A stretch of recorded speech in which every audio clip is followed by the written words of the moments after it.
Playing a little bit of catch up. I had two guys dealing with the flu-like symptoms. We don't know if it's the flu. We don't know what's going on here. But Peter was able to get out of bed. Arm still bedridden like a sheep.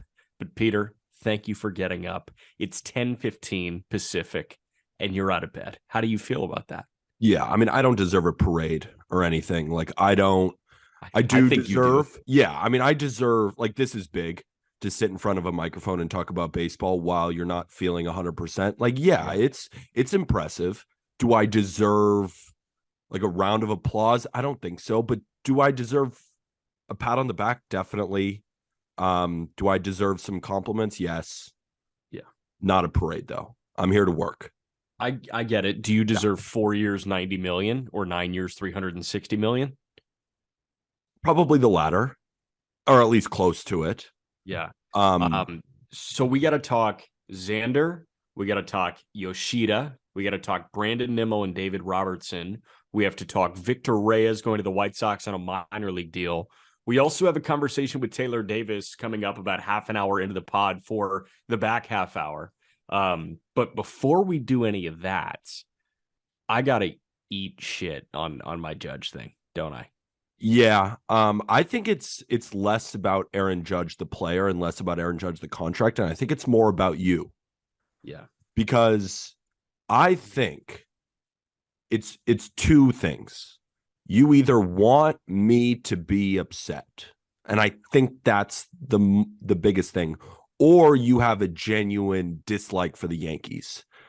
And I came to you, Mr. Jack McMullen, and I said, if he hasn't signed yet, Arson Judge hadn't signed yet with the Giants, and they signed Mitch Haniger, wouldn't you agree it's 50-50? I wasn't being a homer. That was genuinely the perception of what I had read through multiple sources. And I came to you with that information as one of my best friends in the world. And you know what you said to me? I'm a homer. I'm an idiot. That maybe I shouldn't be on the Just Baseball show because it's 95.5. I don't think you truly believed that. I think you wanted to see me upset, or you have a genuine hatred for the Yankees, or both. And I want to unpack that part of your brain, because there's no way that the good journalist that you are believed what you were saying out of that mouth. Yeah, so usually I don't get paid to have a therapy session. Usually I pay to have a therapy session. Yeah, but this isn't a free agent episode. This is just, are you okay? This is what's fucked up about the hardwiring in your brain that made you say that. That's the question that you're asking me right now, right? It's way deeper than 95.5. Yeah, absolutely. Also, pretty loaded word that I'm about to drop right now, but I do feel like there was a little bit of gaslighting here. I don't think that I ever called you an idiot. I don't think that I ever said you don't need to be on the Just Baseball show. I'm reading it between the lines. I'm reading it between the lines. Yes, it's what you thought. Like, I think on the same podcast, you were ripping Arm. You're like, Arm, you don't even know anything about prospects. I think it was a full-blown attack. Yeah, and I then proceeded to tell you that I'm 6'6" and carved like a Grecian god, and you just don't know because we're online friends. Finally, you're admitting it. Yeah, that's fair. Honestly, fair. No, so straight up, actual true thing that happened. I said I thought that it was 95.5, that Aaron Judge was going to be a Giant after the Heyman thing went down. And the reason I say that is because Heyman is the typo guy. He's not the too quick to jump the gun guy. I think we see a lot of vague terms thrown around by some other newsbreakers, and I don't envy the job that newsbreakers have at all. The people you trust 100% of the time are Jeff Passan and Ken Rosenthal. Those are the two gold standard. It's like Adrian Wojnarowski and Shams Charania in the NBA. It's like Adam Schefter in the NFL. Like, they get everything right. There are a lot of other pieces that get the overwhelming majority of their reports right. Heyman, I thought, was actually closer to the Passan and Ken than some of the others. And I do still think he is. I think Heyman does a great job. I think he's funny. I like listening to when he talks. I like reading when he writes.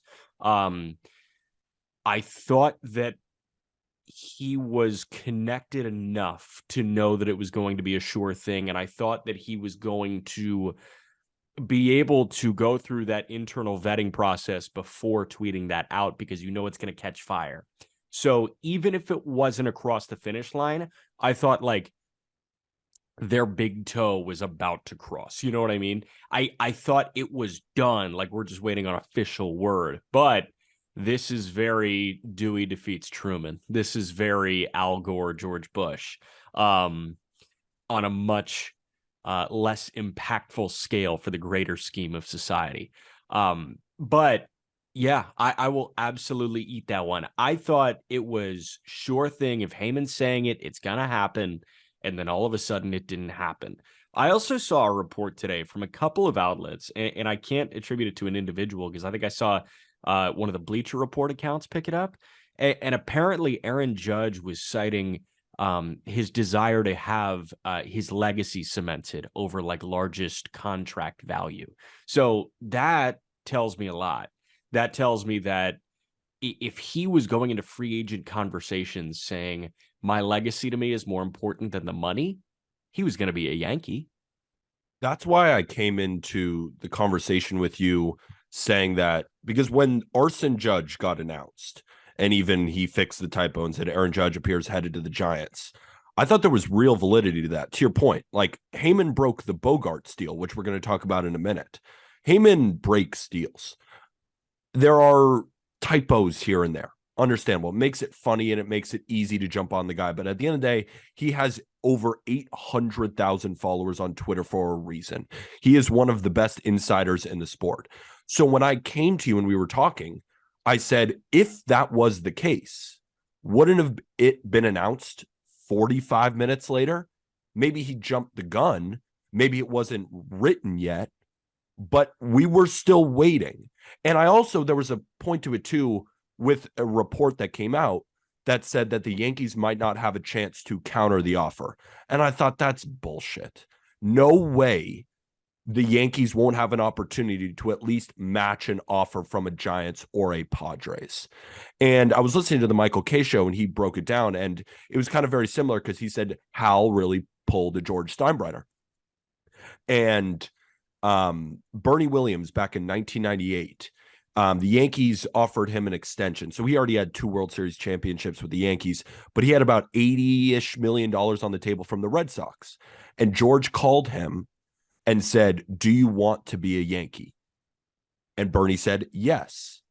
And then George said, I'll match the offer if you want to be a Yankee. And what did Bernie Williams do? He came back. So I thought, if there's a 9-year, $360 million deal for Aaron Judge to the Giants, he'll at least give them the ability to match it if he truly wants to be a Yankee. He wore the sweatshirt, New York or nowhere. There was also a really funny story that Michael Kay told after the fact about his son, Charlie Kay, because Charlie told Michael, Dad, if Aaron Judge leaves the Yankees, I'm out. I'm not going to be a Yankee fan anymore. And I thought to myself, that's, I bet how some young Yankee fans felt, because Aaron Judge in this day and age is the Derek Jeter. He might be named captain for the first time since Derek Jeter. And Michael Kay told Aaron Judge that story in around June, July. And what did Aaron Judge say? Tell Charlie not to worry. So I thought to myself, there is no way. It's possible that he could go to the Giants. That's why I was like, it could be 50-50. But for them not to be able to replicate the deal, that doesn't make any sense. So it was up in the air. Giants signing Mitch Haniger, I thought was pretty telling, even though Rosenthal came out and said they still want, but I was like, they already have Jock, they have Mike Yastrzemski in center. I still think. And so now it's all on you, Jack. It is all on me. We've got a lot more to get to because we've already kind of talked about Judge. Yeah. But to tie a bow on it, this guy, I never want to hear anything negative about Aaron Judge from a Yankee fan ever again. And you don't hear anything negative from me. No, that's not, I'm not talking to you. I'm talking, I don't want to log on to Twittersphere and see, fuck this contract, fuck Judge in 3 years, because you're talking to George from Staten Island. Sure. Like, yeah, George, listen up, sweetheart. I don't want to hear it. Okay. You got your guy. You got the captain of the Yankees. You got the best season in American League history, in my opinion. What Aaron Judge has done for the Yankees has earned him every single penny of this deal. Absolutely. Now, I don't care if he struggles for a year. I don't care if injuries hamper him for a year or two. When like this deal is up in 2032, then we can look back and say, was it worth it? And the answer is going to be probably not. The only $300 million deals that have panned out so far are Bryce Harper. You could argue that Manny Machado is well on his way, and that's it. So you got to know that you are playing a very high risk, high reward, but the high reward is not likely gain right now. So just acknowledge that you gave Aaron Judge 360 for what he has done. Xander Bogaerts got 280 for what he has done. An 11-year deal from San Diego. Trey Turner turned down over $340 million from the San Diego Padres. Aaron Judge turned down $400 million from the San Diego Padres. I've got no idea where this money's coming from. Like zero clue where the money's coming from. I know that Lerner is a guy that wants to spend, but I mean, really? This much? 11 years for $280 million for Xander Bogaerts? Couple things that we got to unpack here. Xander, I think cut and dry, good for him. The dude got paid $80 million more than I think either of us were expecting, right? Yeah, that was the I said on Twitter, and I even posted a TikTok where I just put a sound out over it. And for all those watching on YouTube, this was my face. Yeah. Mouth wide open, drooling on myself because I couldn't fathom the amount of money that he got. And it wasn't my preconceived notion of Xander Bogaerts or what I thought he should get in the open market. It was all reports that we were hearing. 200 million was a number that people were talking about at the winter meetings. And I even thought to myself, wow, I get it because the bat is crazy. And 200 million over 7 years in this market, I could see it, but that's still a lot of money. And he comes out with 11 years, $280 million. And he is going to be 30 years old. You're paying for 30 to 41 for a guy who already has defensive concerns. But what they're paying for is one of the most consistent bats in baseball. Since 2018, 133 WRC plus, 141, 129, 130, 134. The reason I bring up WRC plus is park adjusted. So a park adjusted stat, you can't just point to, oh, well, he played in Fenway and he had the green monster. I've called him a monster merchant more as a joke and a troll to Red Sox fans. But in reality, you cannot debate the fact that Xander Bogaerts has put up 2 seasons since 2019 with a WAR near 6. This is one of the more elite players in Major League Baseball on the offensive side. Since 2019, he hit 309, then 300, then 295 in 2021, then 307 last year with a minuscule strikeout rate. The San Diego Padres are getting one of the more consistent bats in baseball. Like a guy like Dansby. Great year last year, but in a contract year, we'll see what he does again. Carlos Correa has not had this type of consistency, similar to Bogaerts. Now he's younger, so he just maybe hasn't had the opportunity to do so, but he's a guy who's been injured a bunch. Xander Bogaerts, he doesn't get injured. Like, if you look, he's missed a handful of games over his entire career. This guy plays 150 games every year, hits 300, and you know what you're going to get. That's what the Padres are paying for. Now, is it a lot of years? Yeah, it's a ton of years. But the contract, the more I think about it, the more I don't think that it is some insane overpay, because what you're paying for is consistency.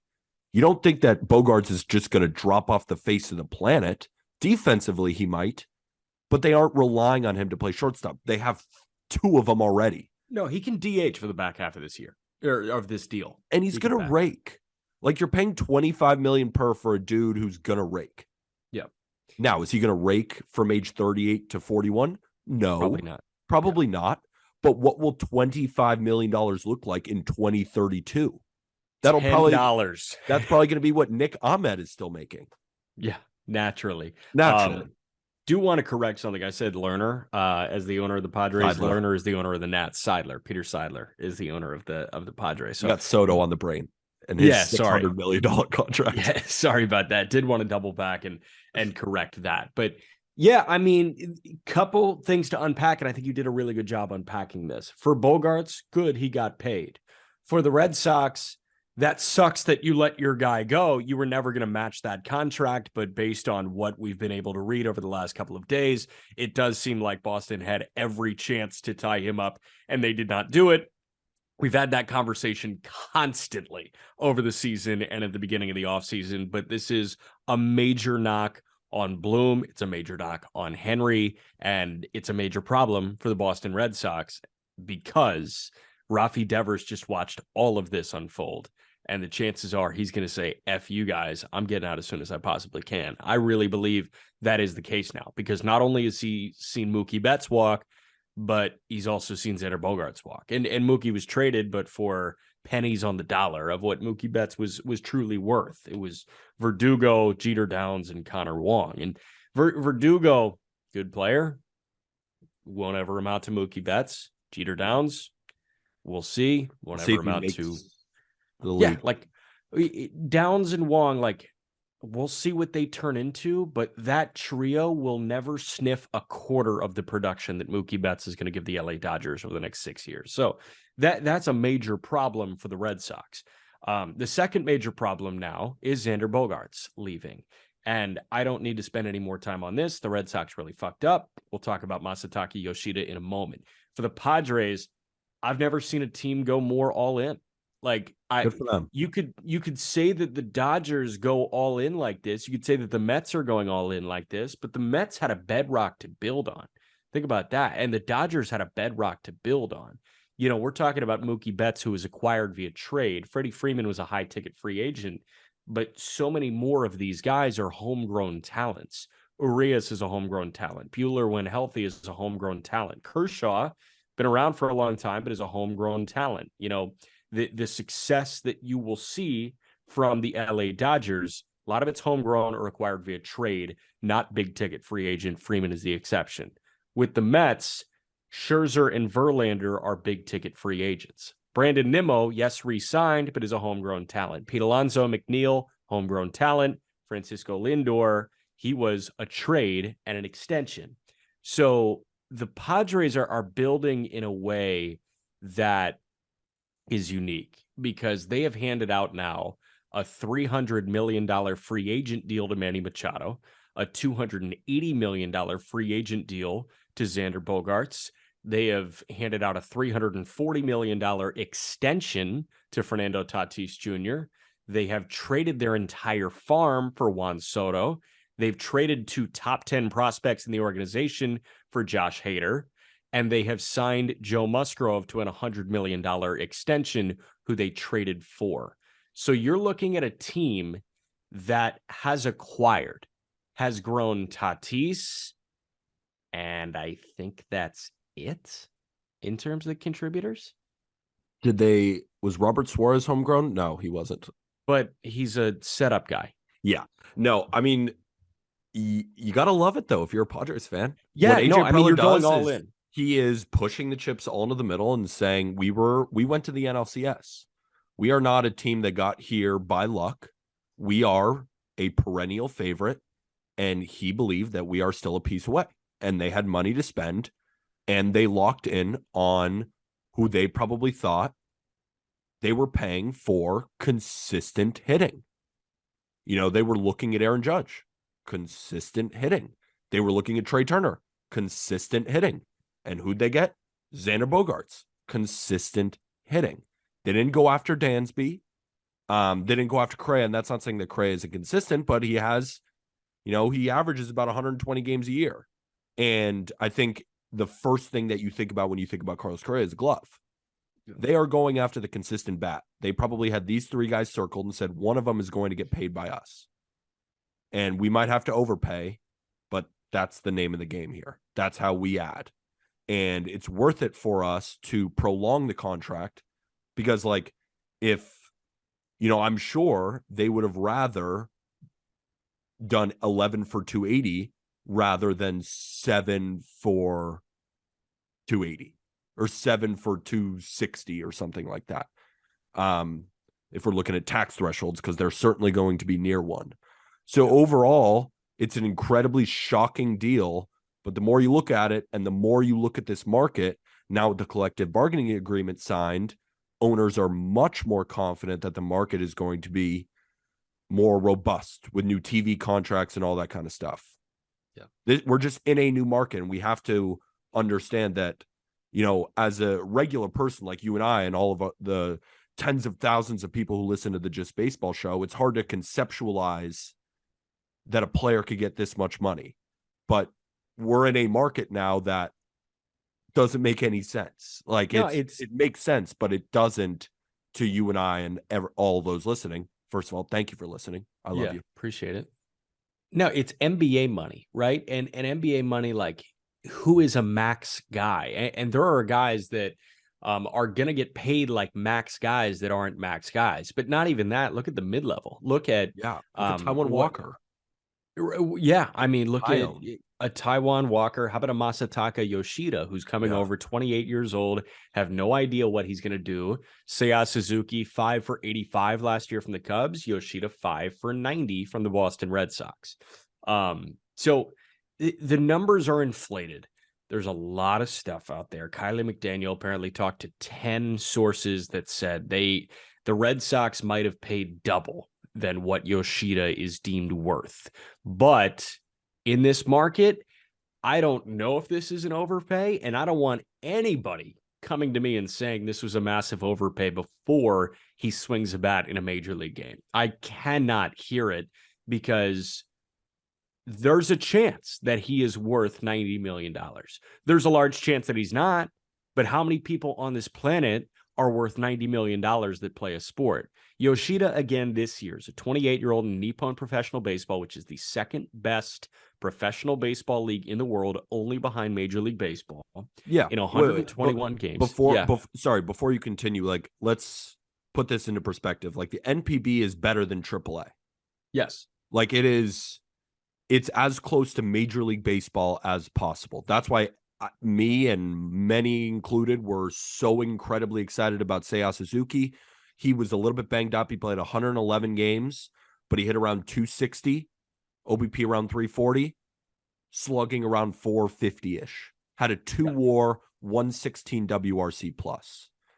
Colby and I were debating whether he is going to put up that type of season. Aram is convinced that the bat will translate more, but Seiya is younger, a better athlete, a much better defender, and probably an overall better baseball player. But Aram is confident that the bat will translate quicker. Here's why. What the video will tell you is that he is got a very short swing, very compact, quick to the baseball, and he's got sneaky juice. What the numbers tell you, in 121 games last year, he hit 336 with a 450 OBP, a 560 slug, which is an OPS over 1,000, 28 doubles, 21 homers, 89 driven in. He walked 82 times in just over 500 plate appearances, and he struck out just 42 times in 515 plate appearances. 42 times in 121 games did he strike out. The bat to ball is beyond elite, and if he's got 15 homer power, which he might very well have in Fenway, there's a chance that this guy can live up to that billing of 5 years, $90 million. And I don't think it's fair to anybody to try and knock him for something that he hasn't had the opportunity to prove. So here's my thing. Seiya in 2021 in the MPB, younger, 27 years old, hit 317, 433, 636 with an equal walk rate to strikeout rate, both at 16%, with 1,069 OPS. So the offensive numbers are not that far apart. Yoshida is older, clearly a worse defender, and I'm sure if you put Seiya back in the MPB again, he might have had a better season than that. That's why I can understand why people are saying this is an overpay, because you're getting an older, worse defender, and you're hoping the bat translates more, which it could. I'm not saying that it won't, but let's also not pretend that we saw Seiya put up a 2-WAR, 116 WRC plus with similar or better numbers as a younger player in the MPB. Yeah. I don't think we should expect him to come over and outdo, like at the same time as what you're saying is we can't call it an overpay. I don't think we also can just expect him to be better than Seiya in his first year translating into Major League Baseball. Like, I think he'll be a 110 WRC plus guy if he stays healthy, because that's also the thing. Hasn't stayed fully healthy in the MPB. You said in 121 games. This has been a thing for him. He has not been fully healthy. So my final thought on Yoshida is like the boring one. It's the very boring take. Like, I don't feel comfortable making any bold claim about Yoshida until I see him play a month of Major League Baseball. I don't. I think that's totally fine, but have to do it both ways. Like, we can't say this isn't an overpay, but also we aren't sure if he's going to translate. So like let's do both. Yeah. So, and the thing is, a lot of people are going to play that game. Lots and lots of people are going to play the game. What's he going to do before we get a month in, which is the game that I'm choosing to play. But we're going to have a conversation about 2 months about AL Rookie of the Year favorites. Seiya Suzuki was co-favorites with Oneil Cruz for National League Rookie of the Year coming into the year. Where's Yoshida going to land on that? Probably high. You think at the top like Suzuki? I don't think at the top. And I think the odds will reflect that. Yeah. It's a game we got to play. That's what people are saying. Like, he got paid more than Seiya as an older player with less tools. Yeah. That's why people are saying it's an overpay. That's why I can understand where they're coming from. But to your point, how can you say that before we've seen him play baseball yet? Make the claim once we're in June and he has a 92 WRC plus, which is entirely possible. But at the same time, what if he's a 130 WRC plus guy taking the league by storm? Could very well happen. We'll just have to wait and see. But the Red Sox are the Red Sox. They have plenty of money. John Henry has an enormous yacht. He owns a soccer team, or at least did. I don't know where he's at on that one. Process of trying not to own it anymore. Exactly. They can afford to make this mistake. So if I'm a Red Sox fan sitting here today, I am excited for what I'm going to see. I don't have the biggest expectations, but I'm also not bringing a pitchfork and a lit torch to Chaim Bloom's house and saying, what are we doing here? Yeah. That's where I'm at on this. Could be good. Could not be. Is it worth $90 million to find out? Maybe. I don't know. We'll see. Last team that I want to go over before we talk to Taylor Davis here is the Mets, because last night they retained Brandon Nimmo, 8 years, $162 million, which is a lot of money, but Nimmo in this market was absolutely going to get that. And it's good to see Brandon Nimmo back in a Mets uniform, because what was plan B? Benintendi? Conforto? Like, Nimmo is just the overwhelmingly better option. And now we know that Brandon Nimmo is going to be the center fielder for the New York Mets moving forward. They also inked David Robertson, a 1 year, $10 million to be the setup guy to Edwin Diaz.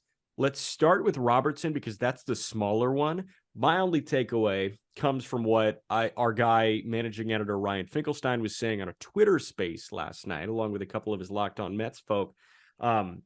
They needed that other, like that second closer, the setup guy to Diaz, the true eighth inning guy. But, you know, not every ninth inning has to go to Edwin Diaz now. Like, you don't need to run him out for 3 consecutive nights in the ninth inning, because you know that David Robertson has closer experience. This makes Edwin Diaz's job easier. That's why I love the deal for the Mets.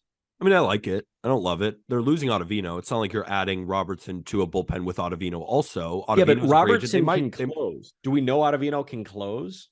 Do we know that Robertson still at this age can definitely close? We learned that this past year. Yeah. But then, you know, it's another year removed and it's a reliever. Like, would you be surprised if David Robertson has a 5 ERA next year? No. But he got paid $10 million. that's, I guess, what the market is right now. Like Tommy Kahnle got 2 for 11.5 to the Yankees. Who would you rather have? I think Robertson, just because what he's done. Like Kahnle is so far removed from a full season of pitching. Yeah. I'm just saying I like the deal because it makes the Mets better. And Steve Cohen is going to pay. You know what? I saw this tweet, which I want to read to you right now. Because if you're a Mets fan, honestly, I wouldn't give a shit about this. Like, I'll be perfectly honest with like, if I'm the Mets, good. Or if I'm a Mets fan, good. Like Steve Cohen is spending money because he's worth $26 billion. But right now, this is from Mike Meyer 22 on Twitter. Right now, the Mets, Steve Cohen, are set to pay $60 million of luxury tax penalties for 2023. That's more than the team payroll for the following teams: Pirates, Orioles, and A's. So, is in a vacuum, looking at this deal objectively, is $10 million for David Robertson. How old is David Robertson now? David Robertson is 37 years old. 37-year-old reliever throwing 90-91. Is that worth it? I don't know. I'd say no. But at the end of the day, who cares, right? The Mets are operating under a different, like, for example, if the Orioles signed David Robertson to a $10 million deal, if another team did, I'd be like, I don't know. The Mets, it doesn't matter because $10 million is a rounding error. Does it make the Mets better? Yes. That's how I've learned to evaluate these Steve Cohen Mets deals. Are they better than they were yesterday? Yes. There you go. Sure. We don't have to project the fit of Brandon Nimmo with the Mets because we already know what the fit of Brandon Nimmo with the Mets is, and it's really good. They needed a center fielder. And they got him. They got him. And Nimmo, if we're talking about a consistent bat here, the only thing that hasn't been consistent about Brandon Nimmo is the games played. Yeah. 2018, he played 140. 2019, he played 69. He was healthy the entire 2020 season. Then in 2021, he played 92. But then last year, he played 151 games. But he's a 134 WRC plus guy for his career. He walks a ton. He hustles. He's a fan favorite. You look at any of these like Mets shows or fans on the street, after DeGrom left, they asked, what is the number one priority for the Mets? Bring back Nimmo. They love Nimmo. And Nimmo is a Met. He hustles. He adds a layer to their lineup that they need. He gets on base.